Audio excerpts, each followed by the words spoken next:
Hi, I'm Claire Varley and welcome back to the home of EDFL Web TV, the Pascoe Vale Hotel. This season we'll be coming to you weekly right here on the EDFL YouTube channel, so make sure to subscribe to keep up to date with all our videos. This week we're visiting another one of our clubs, so let's go see where the cameras have been. This week we're at Moonee Valley and I am joined by Braden Padmore. Thank you for being here with us today. No worries, thanks for having me, Claire. You suffered an injury at the weekend. Yep. How far away do you think you are from coming back to play? I was at the doctor's today and I've got to see a surgeon next week. So hopefully if I do need surgery then it will be 6 to 8, but if it can repair itself, hopefully I'll be back in no time. What actually is the issue? What's happened? Well, what happened is the tendon has actually pulled a bit of bone from the joint and yeah, so hopefully it can repair itself, but if I need surgery, then I need surgery. You've played your 100th club game recently. Yeah. What does it mean to you to play for Moonee Valley and for that long?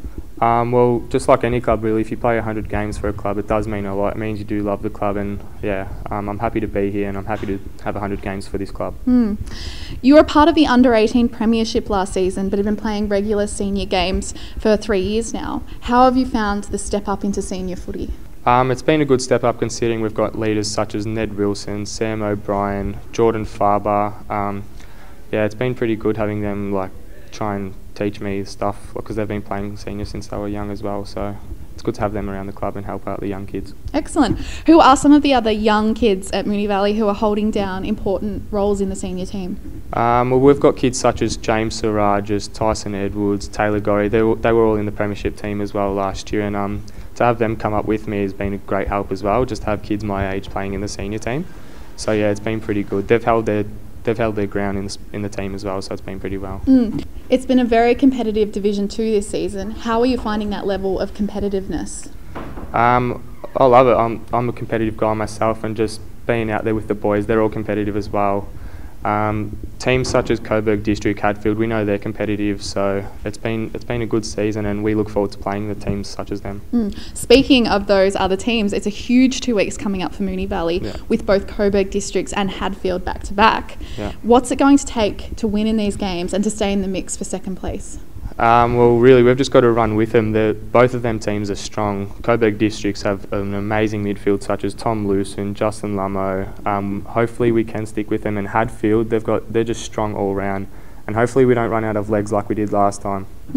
Well, it's been very excellent talking to you. Thank you for talking to us, and all the best with your finger. Thank you, Claire. Thanks for having me. Now on EDFL Web TV, it's time to look at Essendon Ford Division 1. Teo Pellizzeri here, joined by Adem Saricaoglu and Adam Russell. Now, we had a very entertaining match of the round out at JP Faulkner, Oak Park beating Westmeadows. Let's go through some of the highlights as we break down the game. And Adem Saricaoglu, once again, Westmeadows, we've seen them twice on the Web TV game this year, and they blew a big lead. It wasn't quite as bad as the Tullamarine game, but they led by as many as 18 points. They led by 17 points again later in the match after Oak Park had come back and headed them once. This was a pretty tough defeat and a really credible good win for Oak Park. I think they weathered the storm a little bit, Oak Park, Teo. I know some people might disagree with me just talking about the game post-game. I really do feel like that Westmeadows were in complete control, controlling the tempo. The game was being played on their terms. I know that's not everyone's view, but it's certainly mine calling the game. I actually agree with you. I was really surprised to hear Oak Park talking about how they felt they were dominating, and for Westmeadows to concede that they felt as though they were holding on against the flow in that first half. Well, I know that the scoreboard is inaccurate and it suggests maybe that Oak Park had a lot of shots on goal, but my feeling was also, like yours, that Westmeadows really did have this game at their mercy and failed to capitalise when they had the run of play.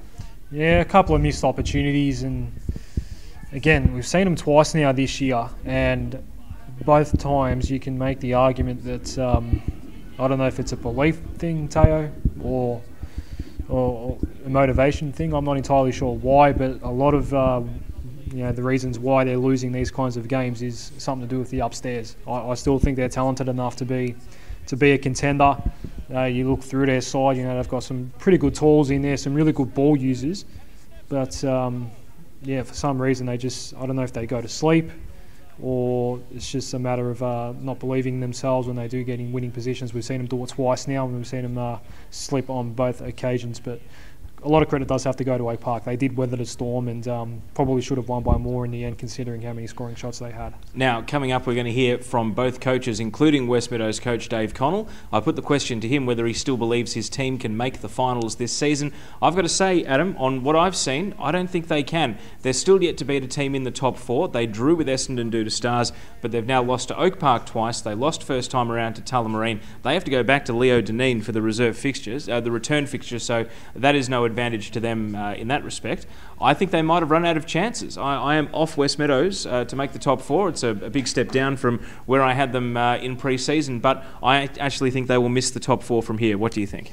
It all comes down to that trip up Mickleham Road to Tullamarine, Teo. I think that's what's going to decide fourth spot in the end. Oak Park has officially gone past them now, having beaten them twice, and well, to be honest, just that speaks for itself. They've got 2 W's against Westmeadows. They are simply better than the Tigers, so that's the top 3 spots probably locked in. So that 4th spot is probably only between Westmeadows and Tulla. Now we'll find out when that return match happens. Now, Oak Park, we've got to give them credit as the winners, not just because of the 22 that played at the weekend, but you look at the guys that were missing. Roland Hall didn't play, neither did Tom German, Ray Harrison and Reece Bloomfield. They really have lost some of their best players, probably 4 out of their top 10 right there that didn't play at the weekend. When we saw the team sheet, we thought that they were really hard up against it, and Ben Chapman said as much himself that he thought that they were underdogs heading into this game, but what an impressive performance. And in young Liam Malloy, player who's kicked 31 goals in the under-18s this season, had to get a senior game on the back of his good form.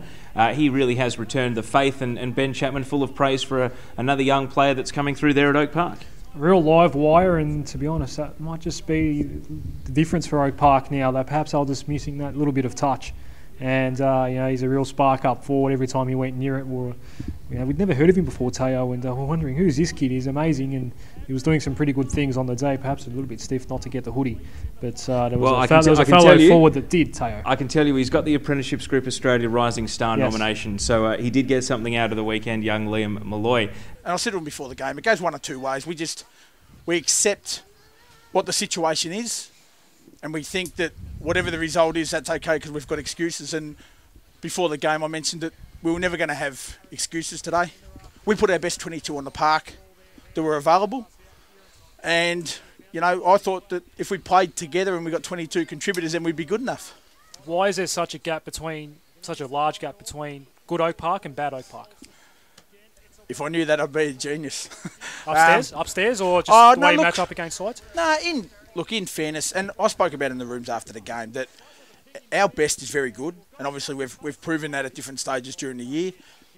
When we're not so good, and look, again, we're not using excuses. The fact we had no bench in the second half last week really hurt us from a rotation point of view, and when you lose blokes the calibre of German, Hall, Harrison during a game, it changes things a little bit. We really need to work on, trying to string competitive, good, solid performances together. If you look at our year, we've lost to, obviously, Craigieburn. The Dooders game, we were in the game for a long period of time. Glenroy, we were terrible when they hadn't won a game. And then, obviously, last week we stole a draw in the end against the side that was on the bottom. So we need to try and address that, and we are trying to work on that. I guess with a young group, though, you are going to have peaks and troughs. And our heavy reliance on, our top end is probably so evident because we don't have a lot of depth. Maybe you could put it down to that. We know there was a bit of fire in the first contest earlier in the year between these two sides, a little bit again today. How important is it just to keep a level head, especially in the modern game where every game's been filmed? I mean, how aware are players of let's not do anything silly here, because there was a send-off obviously today, and your boys seem to have just kept your heads a little bit better. Yeah, one of our focuses is obviously discipline. If we go down that track, it really can hurt us. So we try not to do that. Like, it was obviously a little scuffle and not a great deal to it, but we kept our heads, and with the momentum that we had, we couldn't afford to get sucked into that sort of play, and it helped us because we kicked a few goals and got back on level terms by half-time, and we sort of battled it out from there and extended away. With potentially finals now well and truly on the agenda, just what's the belief like within the group? Well, the belief is pretty good. Obviously, with the injuries we've had no ruckman the last 2 weeks, and we've sort of just had to sort of battle away there and try and even the contest there. But when we're up and going, we're fairly strong. Last week we were very poor. after quarter time, and the difference between our best and our worst can be quite large. And if we can close that gap, we can certainly be competitive against Dooders. We're quite competitive for 3/4 of the game. Probably 20 minutes cost us when they broke away. And against Craigieburn, they were just all over us most of the day. So they were easily on top of us for the whole day. So if we play well, we can be very competitive. So that's our main focus for the next couple of weeks. Yeah, look, I definitely think we got outworked for the majority of the day, in particular when we didn't have the footy. And I thought our ball use, when we did have it, and some of our composure and decision making, I've never seen us kick to so many 1-on-3s and just get the ball and sort of just bomb it down the line. And that's not what we've sort of been about, in particular over the last sort of 5 weeks. Osmond Alouche getting sent off, I mean, it happened right in front of us. We've seen it. I mean, we're not the tribunal, so we're not going to go with anything prejudicial. But how disappointed were you to lose a key man, a dominant ruckman like that, for such an important 15 minutes of the game? Oh, extremely disappointed. It's when you know that their number one ruckman's not playing and our bloke's getting his hands on every hit out, and it was obviously a big blow. Not only that, just to go one man down when they've got the breeze in the scoring end sort of hurt your structure a little bit as well. So look, I actually thought, particularly in the second quarter, we probably battled reasonably well. I think in that sort of 11-minute period that he wasn't there, I think we actually kicked 1-0-0. So probably look, structurally it hurt us, but on the scoreboard it probably didn't hurt us. But yeah, I'm extremely disappointed, not just for today, but for what else it sort of brings as well. So, do you still believe your team will play finals this season? Well, the message that we've given all year is that you deserve what you get, and as I just said to the group, right now we're not in the best 4 sides. It's pretty black and white. We're not in the bottom 4 sides, and we're not in the best 4 sides. We're sort of sitting there, and I suppose over the next 7 weeks, as a group, they can really determine which bracket they belong in. But look, right now, I think we've got the talent to do it. Absolutely, we've got the talent to do it. Do we deserve to be in that equation at the moment? No, we don't. We've faced the top 4 sides and we've failed on each occasion. So we don't deserve to be even talked about in that group at the moment. Now, Adem Russell is with us as well. Adem, you were also in Essendon Ford Division 1 out at Overland Reserve watching East Keilor take on Hillside. Massive win for Hillside to kick away and win emphatically in the last quarter. Tells its own story about their form. They drew against Oak Park the previous week. Now they've had a win against East Keilor. Not only are they off the bottom, they also leapfrogged Glenroy in the process. So tell us about the game. What are some of your impressions and takeaways for both teams out of that match? Yeah, there's been some good signs down at Hillside.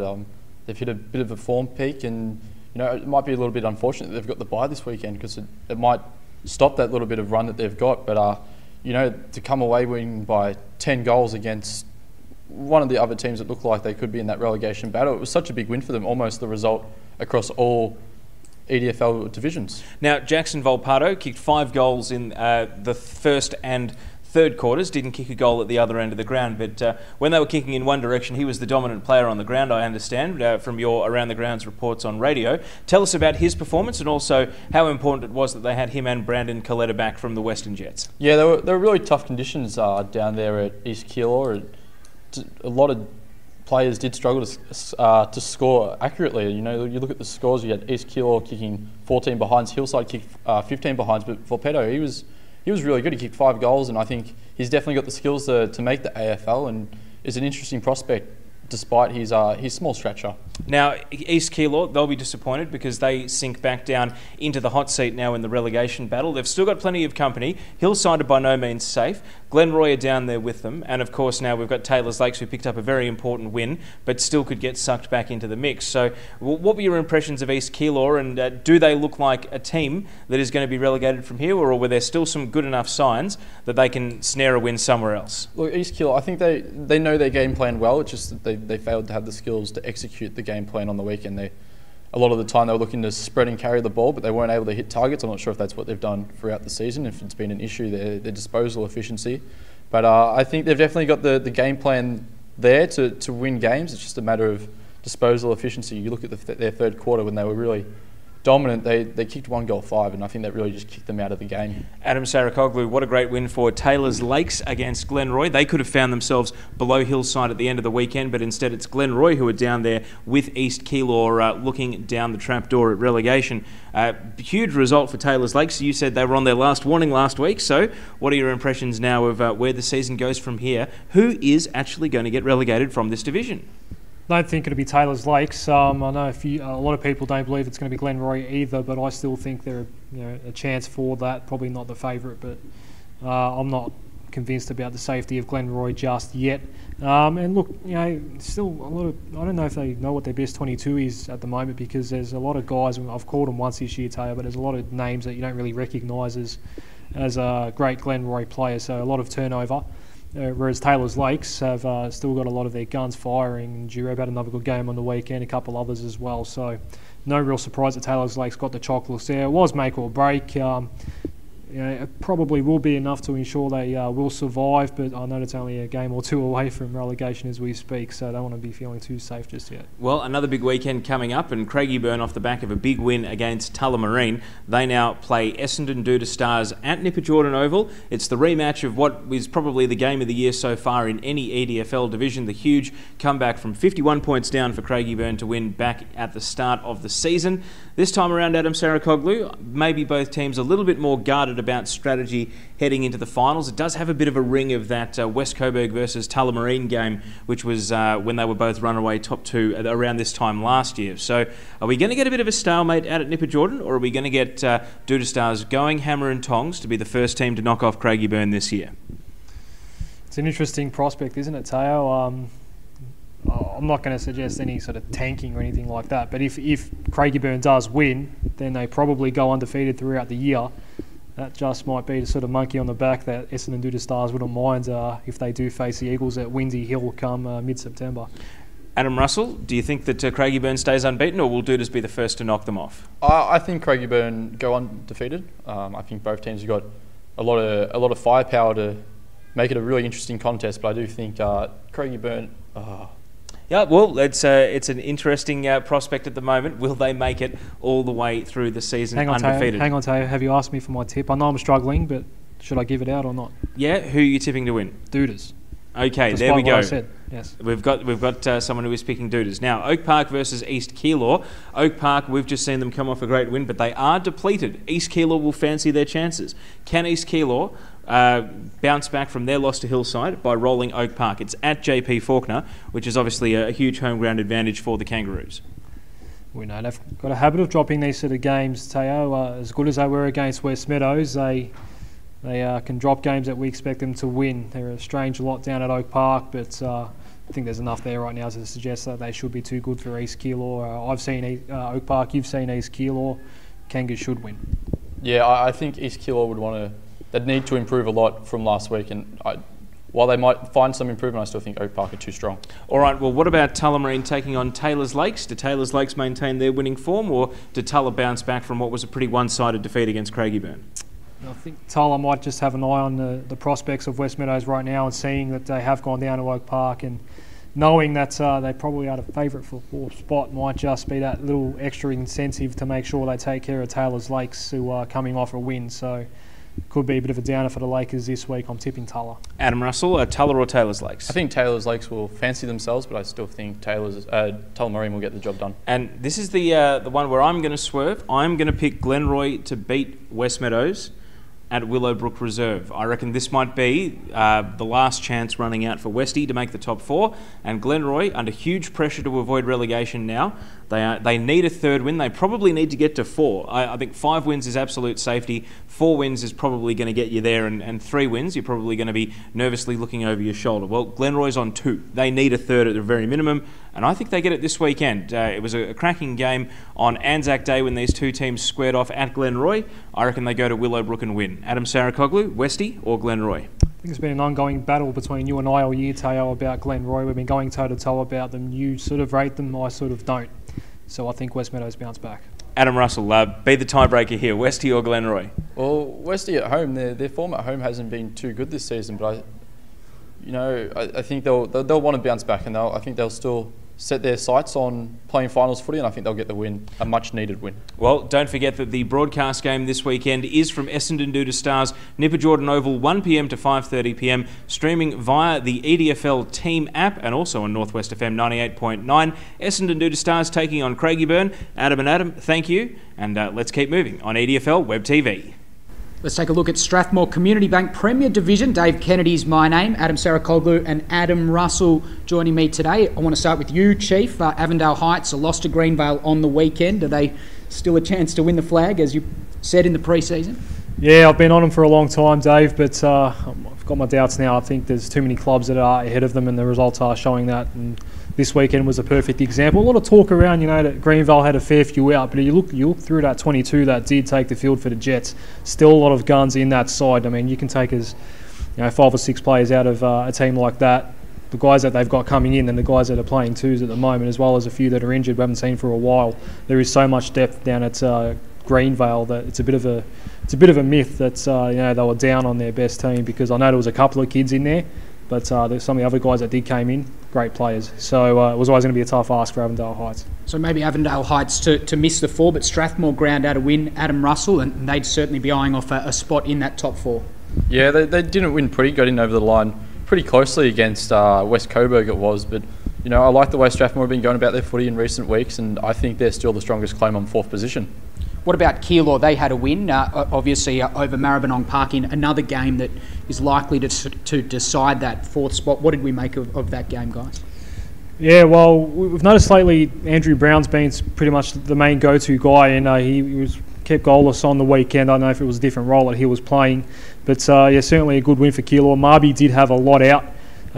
You go through that particular list that took the field on Saturday at Monk Oval, and quite a few names that we don't really recognise, guys from calling games in recent years. So they did have a few out, but as far as Keilor's concerned, look, they had a couple out as well, a couple of new names in there, and Gordis had a particularly good day as well. And if Brown's not going to kick any goals, which it does seem like is part of the game plan right now, Keilor, if he's going to go goalless, then it's almost a requirement that Gordis stands up, and he did well to get the Blues over the line in the end. Pascoe, Vale and Aberfeldy, the other 2 winners, just going through the motions. Adem Russell on the weekend? Yeah, I'd say so. I think Greenvale, they got the job done comfortably as well, and I think the top 3 still stay strong.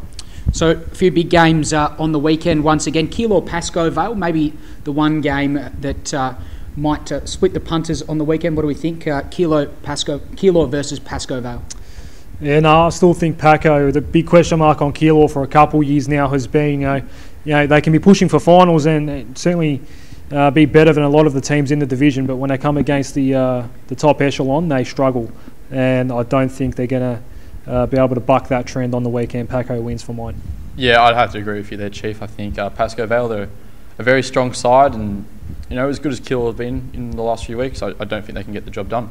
Stop me if you are going to pick an upset. Greenvale over West Coburg. No. Maribyrnong Park over Northern Saints. No. Strathmore over Airport West. Definitely not, no. And Aberfeldy over Avondale Heights. That's an interesting one. It is. Come on, guys. It is an interesting one. Avondale Heights does have a lot of quality on paper, and I am a believer of these teams that go on undefeated runs of inexplicably dropping one, or perhaps even deliberately dropping one. I am a believer in that. Could well be this week, but I'm still tipping others. I don't think we'd give you any vindication if that was to happen, Chief. But we'll move on to Strathmore Community Bank Division 2. The interesting result from the weekend there. Roxburgh Park, they came back, but it wasn't enough. And in the end, Jacana, too good for them. Big result for the Jacana boys. Yeah, well, you've seen a bit of Div 2, Adam, so I'll get your thoughts in a moment, but it's always an interesting game, this one, a bit of a derby, if you like, between the 2 clubs on either end of Pascoe Vale Road, and Jacana just seems to bring their best to the table when they take on Roxy. Yeah, it's the second time Jacana have got up against Roxy, and I think second week in a row now that Roxy's trailed by a fair bit at 3/4 time, and last week they managed to get the job done, but up against Jacana couldn't get it done, and they'll probably rue that chance. I think they're a good contender for the premiership, I think, Roxburgh Park, and it opens the door for Jacana now to play finals. East Sunbury got the win over Burnside Heights. Was probably predicted by some, but it was still a good win, and I'm sure that East Sunbury still relish every win that they can get at this early stage in the team's sort of history. Yeah, you can look at results each week and say, oh, if Burnside Heights lately lose by a 2-figure margin, then it's probably a win, but that's pretty disparaging, to be honest. They still will be disappointed to have gone down. But well done to East Sunbury down there. All three teams did have a win, 18s, 2s and 1s, so congratulations. That doesn't happen too often, and obviously it's just all about building from there and just taking these wins along the way. Hadfield were big winners, and so was Moonee Valley, where we are tonight, and they've got another huge game coming up this weekend. They take on Coburg Districts away. What do we make of this one, guys? Yeah, look, seeing Coburg Districts a couple of weeks ago, guys, fairly disappointing. And you know, if you want to look at the competition as a big four, if you want to eliminate Jacana, then Coburg District is probably an easy fourth at the moment. So Moonee Valley second as we speak on the ladder. Whether they are the second best team in the comp, I suppose, is still to be determined, but I'm tipping the Valley this weekend. Adam Russell? Yeah, I like the Valley as well. I think they've shown some really strong signs in the last few weeks, and it'll be a tasty matchup, I think, up against Coburg Districts, but I like the Valley this week. Tasty, dare I say it, delicious. Delicious, it was. Well, a couple of quick picks, or 3 quick picks to finish. Jacana over Keilor Park, any disagreement there? Well, no, not from me. It's a very sneaky chance for Keilor Park, but not too much. I think Jacana should win by about at least 7 goals maybe. Hadfield over East Sunbury? Hawks pretty comfortably. Yeah, I'd back the Hawks in as well. And Roxburgh Park over Burnside Heights? Yeah, obviously Roxy will bounce back, very disappointed after that loss to Jacana. Yeah, Roxy will be keen for a win, and I think they'll get the job done. Another huge weekend coming up. That's it for Strathmore Community Bank Division 2. That's it for this edition of EDFL Web TV. Make sure to subscribe to this channel for more updates. I'm Claire Varley, and we'll see you back here at the Pascoe Vale Hotel soon.